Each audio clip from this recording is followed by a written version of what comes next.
अस्सलाम वालेकुम या अली अलैहिस्सलातु वस्सलाम मदद। उम्मीद है तमाम मोमिन खैर आफियत से होंगे और दुआ है मालिक सबको अपने हिफ्ज़ मान में रखे।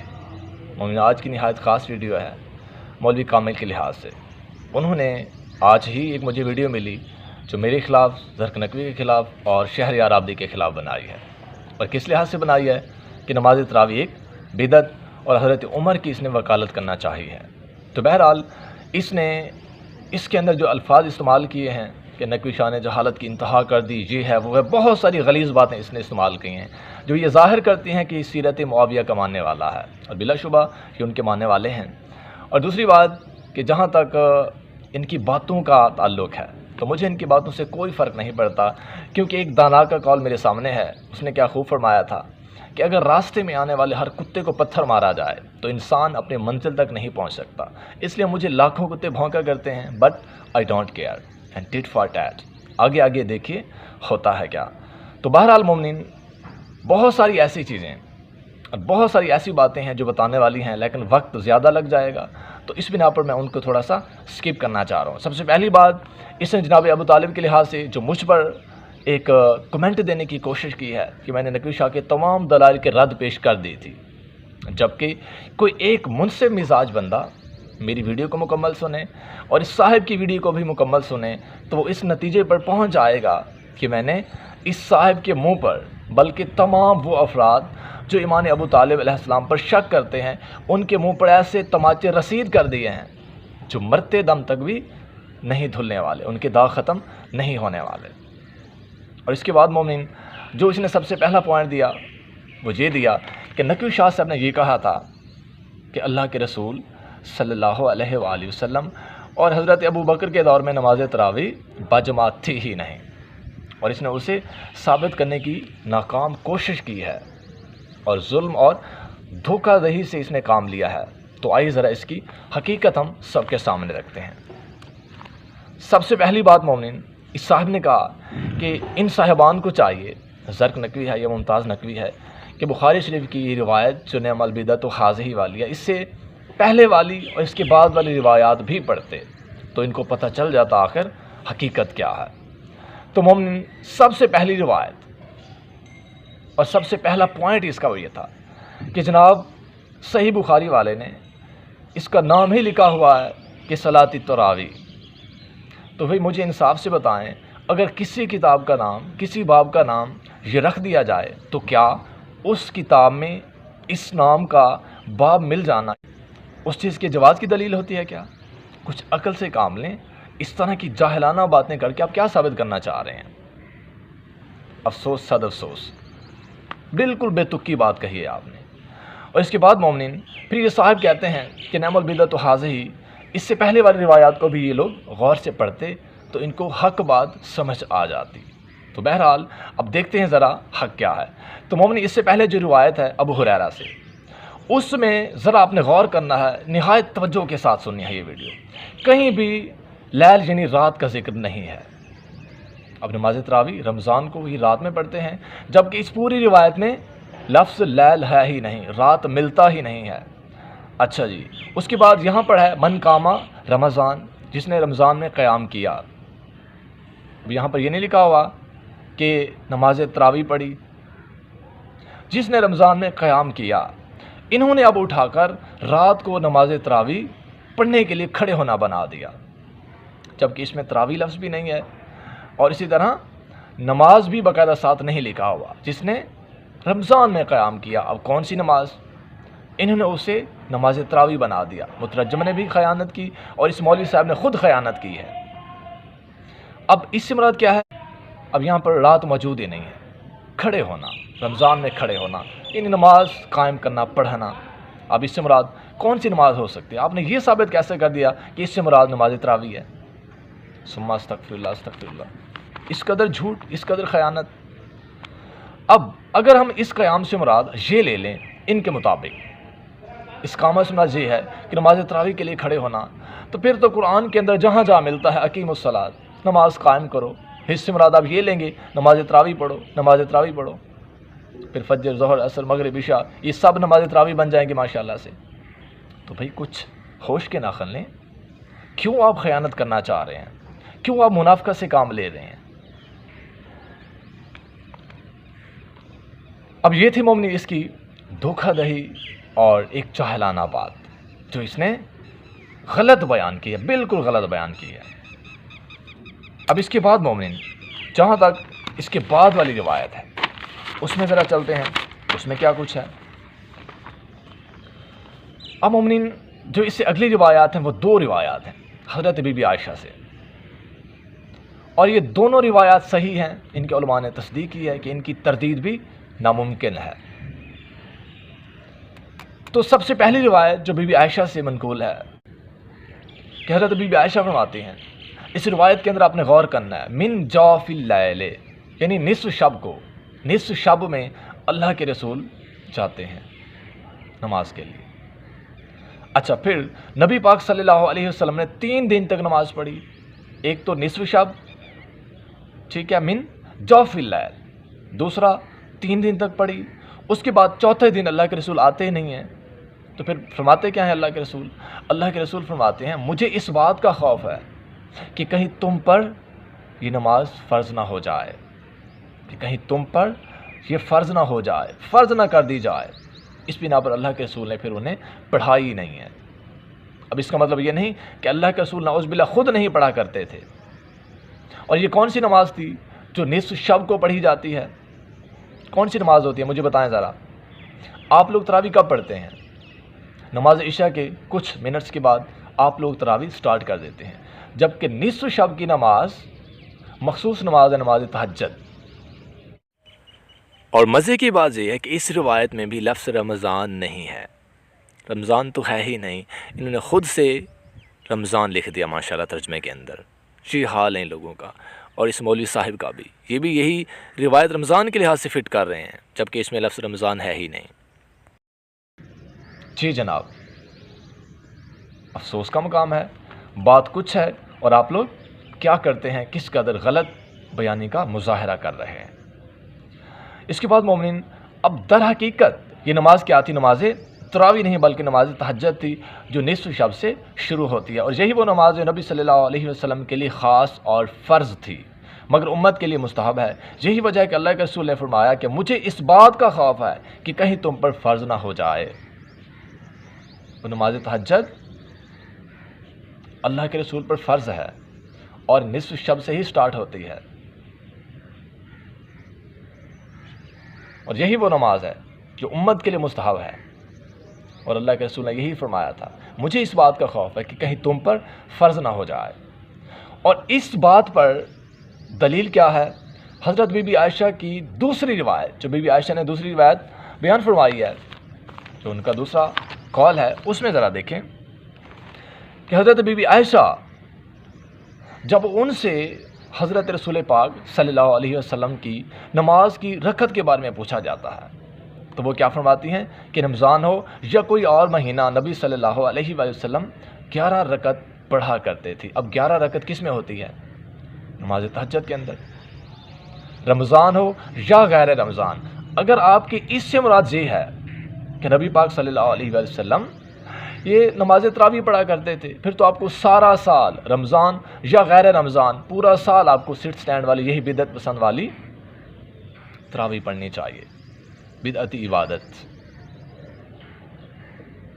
अब किसी को मेरी बात बुरी लगे तो माजरत, इस बंदे ने भी ऐसे अल्फाज इस्तेमाल किए हैं जिसकी बिना पर मुझे इस तरह के अल्फाज इस्तेमाल करने पड़ रहे हैं। और अब मैं पूछना चाहूँगा कि नमाज तहज्जुद की कितनी रकत होती हैं? बताएं सरकार। फ़िक़्ह जाफ़रिया में तो ये अथेंटिक बात है 11 ही होती हैं, और यहाँ पर बीबी आयशा ने ख़ुद बता दिया कि 11 रकत नमाज नबी अकरम सल्लल्लाहु अलैहि वसल्लम पढ़ा करते थे। और ब्रैकेट में जो मुतरजम है, इस साहब ने भी यही अल्फाज लिखे हुए हैं कि नमाज तरावी या तहज्जुद के बारे में पूछा गया तो पता चला दाल में कुछ काला है। मुतरजम ख़ुद भी शक में है कि ये नमाज तरावी है या तहज्जुद है, जबकि दर हकीकत ये नमाज तहज्जुद ही है। ठीक है, और आगे मज़ीद लिखा है कि रमज़ान में यही नमाज तरावी और गैर रमज़ान में तहज्जुद के नाम से मौसूम हो गई। रमज़ान के बाद नमाज तहज्जुद, रमज़ान में इसको तरावी बना दिया गया।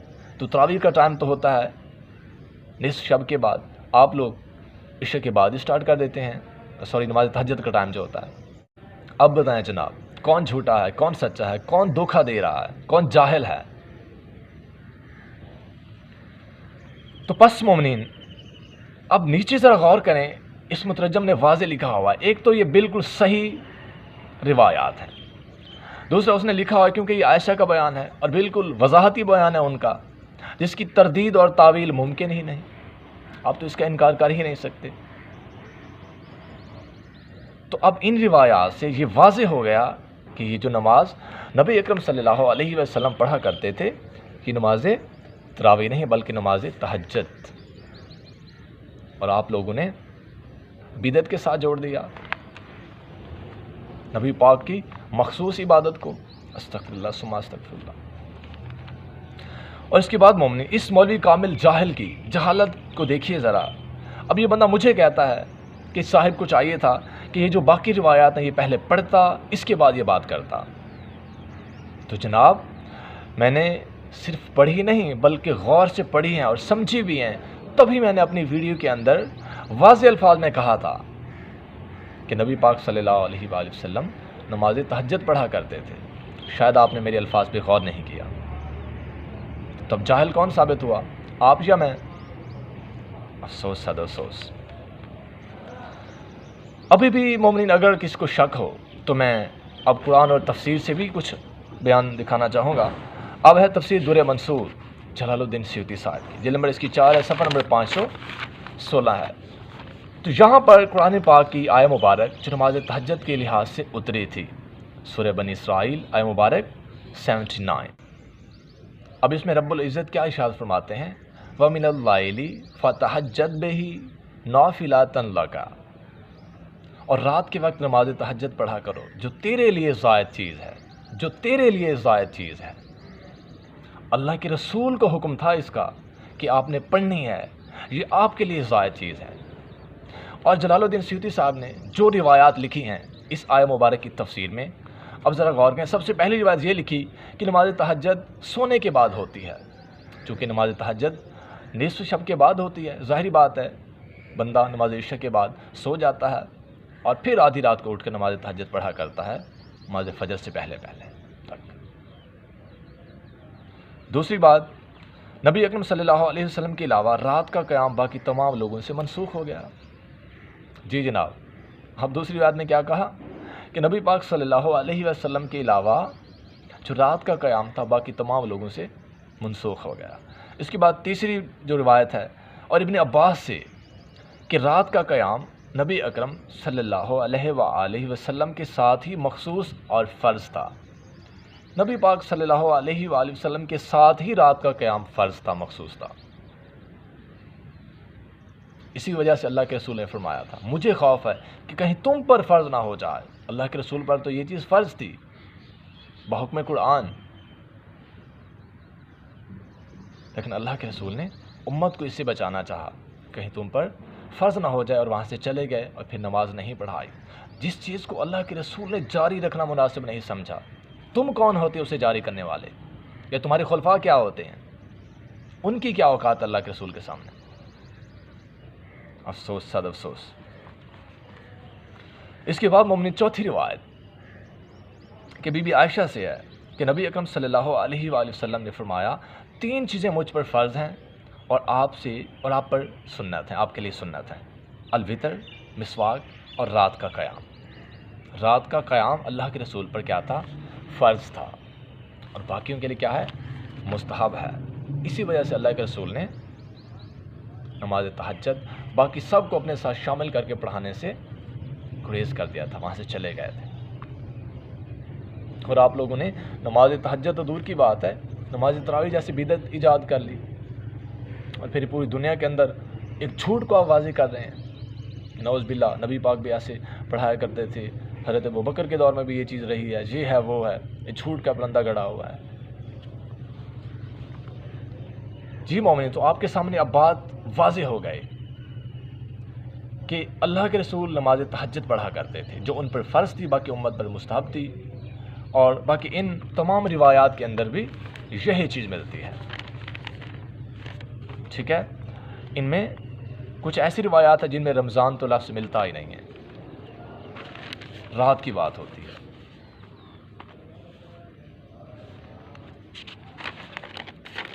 تو مومنین، میں نے اس صاحب کی جہالت آپ سب کے سامنے رکھ دی ہے کہ یہ بندہ کس قدر جاہل ہے اور کس قدر جو ہے نا یہ روایات کے ساتھ دھوکہ دہی سے کام لے رہا ہے۔ اب اس کے بعد مومنین، جہاں تک بات ہے اس روایت کی کہ حضرت عمر نے فرمایا نعم البدعۃ ھذہ، کہ یہ بدعت، یہ نیا طریقہ کیسا اچھا طریقہ ہے۔ میں اس صاحب سے سب سے پہلے یہ سوال کرتا ہوں، اگر اللہ کے رسول نے باجماعت نماز تراویح پڑھائی تھی، حضرت ابو بکر کے دور میں تھی، تو پھر حضرت عمر نے اسے بدعت کیوں کہا؟ کہ نعوذ باللہ نبی پاک کی سنت مردہ ہو جاتی ہے؟ یا پھر اگر اللہ کے رسول نے منع فرما دیا تھا، روک دیا تھا، نہیں پڑھائی تھی، تو پھر ابو بکر کے دور میں تو یہ رہی نہیں ہے۔ جی جناب، ابو بکر نے کیوں نہیں پڑھائی؟ کچھ شرم اور حیا کریں۔ حضرت عمر نے خود تسلیم کیا ہے کہ یہ بدعت ہے، بدعت ہے، اور تاریخ الخلفاء والے نے یہی بات لکھی ہے، جلال الدین سیوطی صاحب نے الفاروق کے اندر یہی بات ملتی ہے کہ یہ حضرت عمر کی ایجاد ہے، حضرت عمر کی ایجاد ہے، اس کی تالیفات میں سے ہے۔ اور آپ نے کہا کہ نعوذ باللہ اللہ کے رسول کا یہی طرز تھا، یہی طریقہ تھا۔ اور دوسری بات مومنین، عمدۃ القاری سے میں نے واضح کر دیا، بدر الدین عینی صاحب نے واضح الفاظ میں لکھ دیا، بتا دیا کہ نعم البدعت اس لیے استعمال کیا ہے حضرت عمر نے کیونکہ اللہ کے رسول صلی اللہ علیہ وآلہ وسلم اور حضرت ابو بکر کے دور میں یہ چیز نہیں تھی۔ جی جناب، اب عمدۃ القاری والے نے بات ختم کر دی، بالکل اس صحیح بخاری کی شرح میں یہ بات لکھی ہے کہ اللہ کے رسول اور ابو بکر کے دور میں یہ چیز تھی ہی نہیں۔ اب یہ میری بات نہیں بلکہ آپ کے اپنے ڈیڈی جان کی بات ہے۔ اور یہ صاحب مومنین میرے 3 حوالے، الفاروق، تاریخ الخلفاء اور عمدۃ القاری، ان تینوں کو یہ صاحب حلوہ سمجھ کے کھا گیا ہے۔ اس نے بتانے کی زحمت ہی نہیں کی ان میں کیا فرمایا گیا ہے۔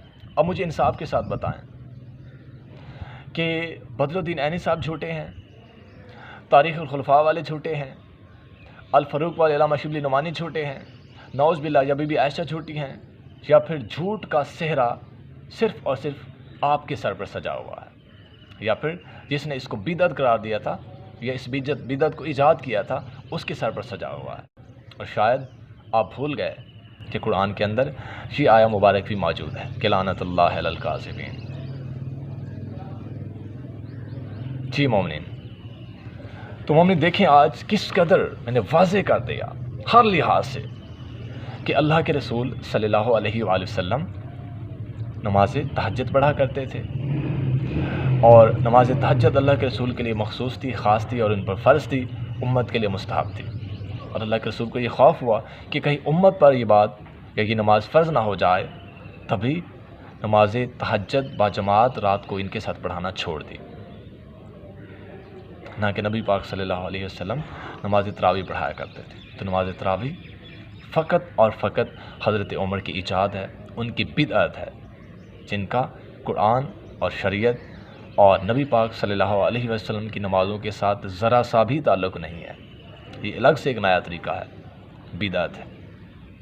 اور ہمارے شیعہ کی اگر بکس کو دیکھا جائے تو حدیث میں دیکھا جائے تو ہر بدعت ضلالت گمراہی ہوتی ہے۔ اور اسی طرح جہاں تک ہماری تاریخ کی بات ہے، آپ پڑھیں ذرا جا کر، ضرورت پڑی تو میں آپ کو دکھا دوں گا کہ حضرت علی علیہ السلام کے دور میں جب حضرت علی علیہ السلام نے امام حسن سے کہا کہ ان کو روکیے، یہ بدعت کا مظاہرہ کر رہے ہیں، نماز تراویح پڑھ رہے تھے، اور انہوں نے واہ عمر واہ عمر، عمر کے نعرے لگائے، سنت عمر کے نعرے لگائے گئے، تو پتہ چلا کہ حضرت عمر کی ہی سنت تھی، اس کی ہی ایجاد تھی، نہ کہ سنت رسول تھی۔ لہٰذا اب دوبارہ بکواس کرنے سے بہتر ہے اور طنز اور مذاق اڑانے سے بہتر ہے الفاظی غلطیوں سے ہٹ کر ذرا جو ہمارے دلائل ہوتے ہیں ان کو سمجھا جائے اور ان کی رد پیش کی جائے، ورنہ اپنا منہ بند رکھا جائے اور کچھ شرم بھی کیا جائے۔ اور میں آپ سے گزارش کروں گا کہ کچھ لوگ تو پانی میں ڈوب کر مر جاتے ہیں، آپ کو بنا پانی کے ہی ڈوب کر مر جانا چاہیے۔ جزاک اللہ خیر مومنین، امام زمانہ علیہ السلام وارث۔ بالکل یقین جانے، اللہ گواہ ہے کہ دنیا جہان میں دفتر حدیث میں ایک لفظ نہیں کہ رسول اللہ نے رمضان شریف میں کوئی نئی نماز پڑھی، کوئی نئی نماز نہیں پڑھی، ایک رکعت نہیں پڑھی۔ وہی نماز تہجد جو آپ کی عادت تھی وہی پڑھتے تھے، وہی 11 رکھتے تھے، لمبا پڑھتے تھے ان کو. یا امام اللہ جل